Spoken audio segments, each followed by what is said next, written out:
Hey everybody, me and Buster Green here, and I guess I'm going to review another contemporary movie. So let's go over Triangle of Sadness real fast, because that's a movie that's been getting a lot of constant buzz, and I guess it's cool. It's a tremendously imperfect movie with a lot of greatness and a lot of flaws, but it does send an interesting message, and I enjoyed my time watching it, even though parts of it frustrated me. This is a movie that has gotten a lot of buzz since it first came on the scene. It got a pretty huge win at I think Sundance or another feature film festival, maybe Cannes. And I've wanted to see it for a while, but it's not one of those movies I'm gonna run out my door for. So very coolly, when it popped up in Hulu the other day, I was thinking to myself, will Hulu ever have anything good on it? And there was Triangle of Sadness, something good. So yeah, Triangle of Sadness is the first breakout hit film by up-and-coming Swedish filmmaker Ruben Östlund. And the film is very awkwardly presented in 3 acts, like a play. And I didn't like this. I think this is a major detriment to the structure of the film. And I think by thinking about it this way, I think they made a worse movie. Because, let me be real, the first act is pure shit. It's mundane, it's boring. It's shot almost like a documentary, and it contrasts from everything good in the rest of the film. And I think now that this film is on TV and not in a movie theater, I think the first act might sink it and cause a lot of people to just turn off the channel. Because the first act is a complete fucking waste. It just spends over a half an hour to establish some very simple facts that you could have easily gone over in a conversation or a paragraph. So the only thing you learn in the first act are that the main male and female characters are these 2 horrible, vapid hipsters. The male one is a model, the female one is an Instagram influencer. And they are in this fake relationship for clout purposes. They don't actually love each other. They, despite that, seem to have a full, all the way sexual relationship, but their relationship is just a power dynamic, and they don't actually like each other as people. So it's a very, very awkward thing that is being presented to us. And I could see a European man inventing something like this, because I feel although it's possible, I feel this kind of arrangement, it can't happen that often, right? Anyway, so otherwise, also in Act 1, there's some minor substance facts dropped.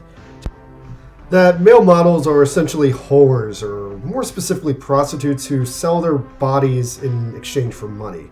So the movie also drops the title that the Triangle of Sadness is the main character's eyebrows, some guy has nicknamed that.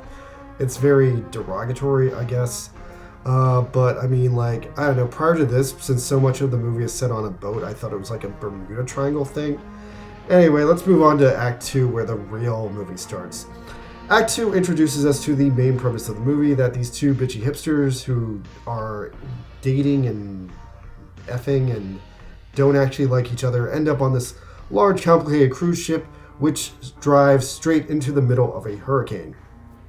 Now, along the way, they meet several other wacky characters who fill out the cast, and who seem to be mostly from various European countries, but they also all speak in German, so they all come off as mostly German because they're speaking German.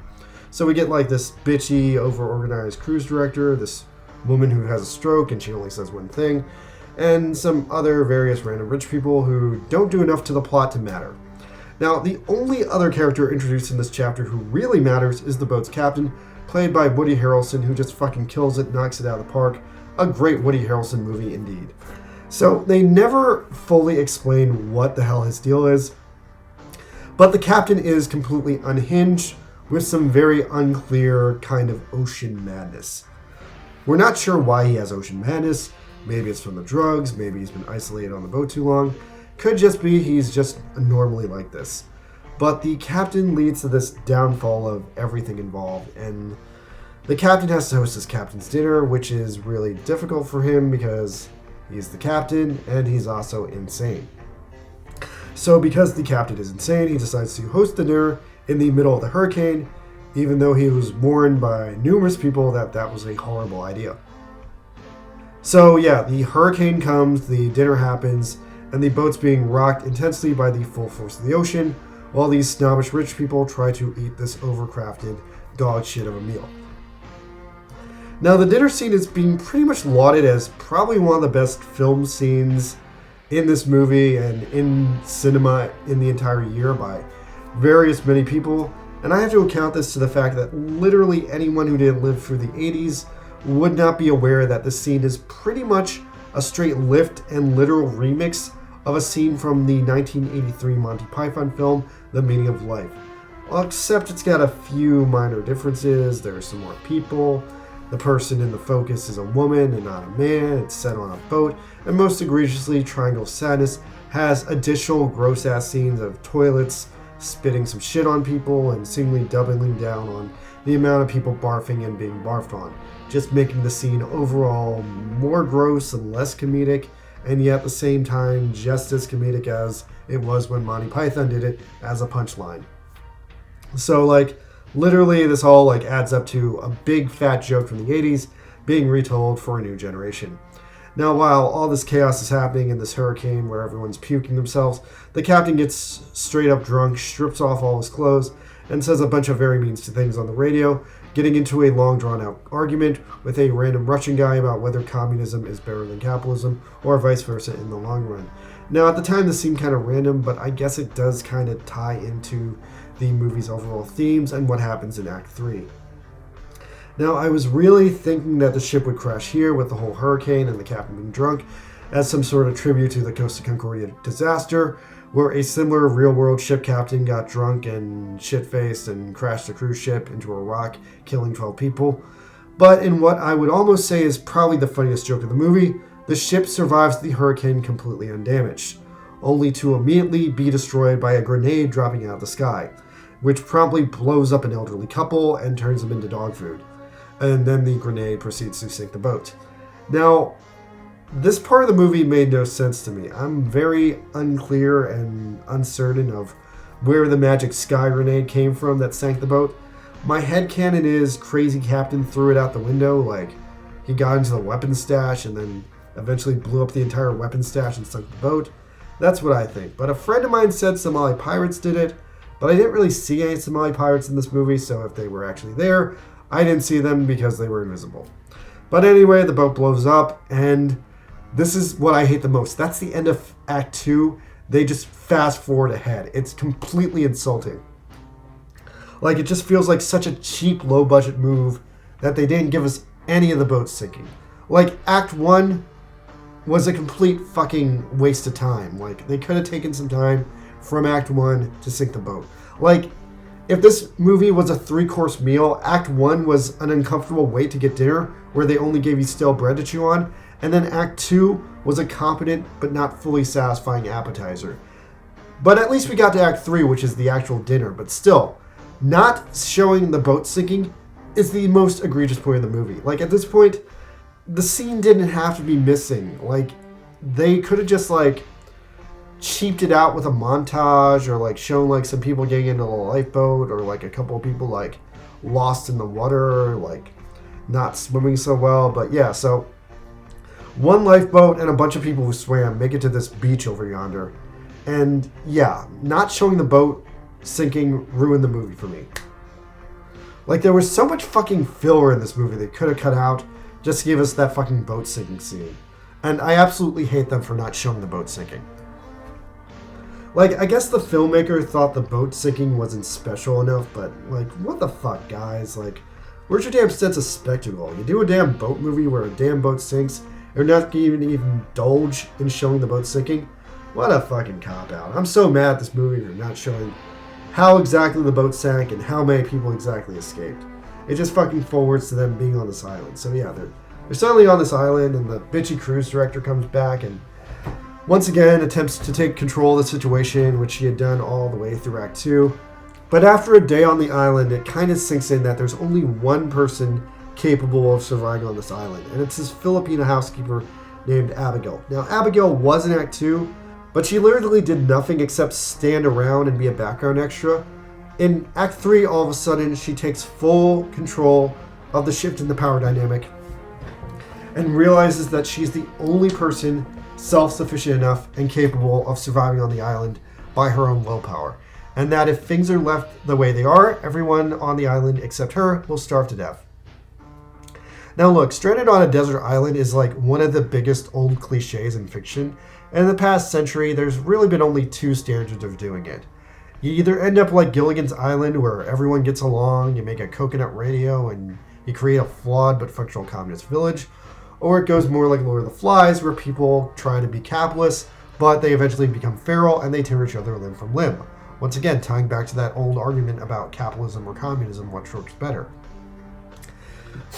Now, interestingly, in this movie, I would say on the scale from Gilligan's Island to Lord of the Flies, this movie decided to hit the nail dead in the center, with a lot of the Gilligan tropes laying bare on the table, but not getting used, and some minor bits of general anarchy breaking out from the shittiness of the people involved. So yeah, if you've been following along right now, the general theme of this movie is that rich people are these like brain-dead mongoloids who do stupid bullshit for no apparent reason and just are put on the earth to waste money. So I guess what the third act ends up being ultimately about, and maybe the entire movie, is primal reversion. So to break this down again, Lord of the Flies is a story about a bunch of kids stuck on an island, and it composits that these children or these people, whatever, will fundamentally revert to being wild animals if the laws of society are not enforced. Triangle of Sadness, meanwhile, hypothesizes that people without society will revert to their primal cores, what is in their core nature. And so we have this example of Abigail, a hardworking Filipino woman forced to toil in the service industry, who primal reverts on this island to this essential maternal provider warrior queen. And Carl, the horrible male model, who all this movie has been like thinking of himself as a prostitute, finally reverts to his primal core and becomes a literal prostitute. While all the other people on the island have nothing to themselves. They have no primal core. They do the bare minimum to keep themselves busy, and like his girlfriend, the influencer, and all these other like rich douchebags, they have nothing. They have no primal core, because they're just these like fucking money bag parasite people with no useful skills who just survive on the constant stream of the milk of capitalism. So I guess what this movie's trying to say, like, fuck all these people. They have no skills. Why are they alive? They contribute nothing. They're a fucking blight on the earth. It's a dog-eat-dog world, but you gotta consider that in modern society, mankind in all its hubris has created these novelty dogs that can't live in the wild as real animals. And I guess the point of this movie is that I guess we've accidentally done that to people too. We've created these novelty people who can't live in the wild as real people. Ironically, Carl probably has the most fulfilling arc of this movie, going from being completely miserable at the start of the film as a male model, having a trendy, beautiful girlfriend who didn't love him, to accepting his truth and living his best life as a prostitute, and seemingly being actually in love with Abigail, who both provides for him literally and spiritually. Of course, since this movie is Triangle of Sadness, it's gotta be sad, so it can't just have a happy ending like that and leave it there. So there's one more additional ridiculous scene, maybe two more, that make the movie sad. So in the sad ending, Yaya decides that if they fully search the island, maybe they'll find something useful. And off she goes, but Abigail follows her because she's concerned that whatever she finds could endanger her power dynamic over the group. Now at the same time, suddenly at the other side of the beach, the woman who had a stroke and can't speak is suddenly visited by a random Jamaican Rolex salesman who speaks very bad English and who isn't sure what to make of her. When he sees that she's unable to speak, he leaves her to die, and this is foreshadowing because meanwhile, on the other side, Yaya and Abigail immediately discover that there's like a hotel a mile down the island. They're not on some stupid fucking uncharted island. They're like, I don't know, just like on Uptown Beach in like Miami. And they were too lazy to like walk down the road to society and like explore the area up to now. But yeah, so in this moment, Abigail's fear of losing her kingdom is justified. So she decides she's going to kill Yaya with a fucking expert hunter rock to the head. And a second before she's about to kill her, Yaya offers her some bullshit job in greater society if they go back. So if you're a basic person, you can interpret that as a happy ending where they all got rescued and she got a job for working so hard. However, there is one more cut in the movie that adds a final slice of mystery pie into things. In the final shot of this movie, Carl is running for his life through the jungle, and I'm guessing he's running from Abigail and Yaya to tell them that everyone saw the Rolex dude and they all got rescued.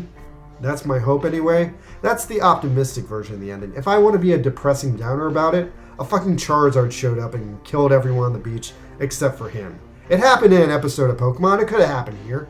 Look, it's a vague ending. There's literally no right answers here. Okay, so Triangle of Sadness.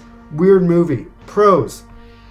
It's an anti-rich people movie. Fuck rich people. Act 3 is perfect. Act 3 is the real movie. Act 2, pretty cool. Nice boat story. It very nicely lays out the problem of having useless people in society, and possibly the point of this movie is maybe we shouldn't have useless people in society.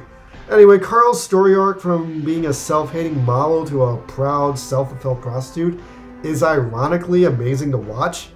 Cons though, Act 1 takes forever to explain that two people are dating and one of them is a vapid model.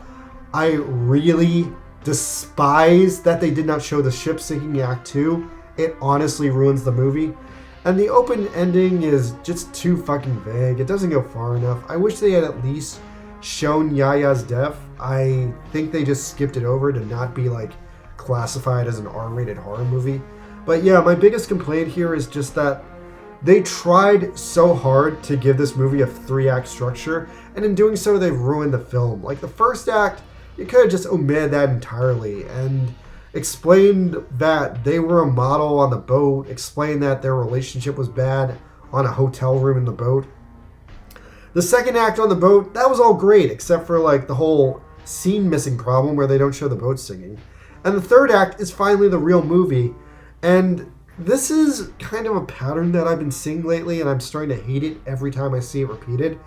I keep seeing movies lately where they bore the shit out of you for the first hour, doing a really bad job explaining the world and what the movie is about. But then when they finally get past that, the last hour of the movie is like edge of your seat chaos. Like the first Venom movie did that. And this is totally one of those movies, and I wish it wasn't, because it's a really good movie except for that boring as shit first act. Ugh, why did I spend half an hour reviewing Triangle of Sadness? I should have just reviewed that video game from the 1990s where waitresses have catfights and rip off each other's clothing. Triangle of Sadness probably will have approved of those waitresses though. Alright everybody, see you guys next time where I might finally review that waitress anime. Later!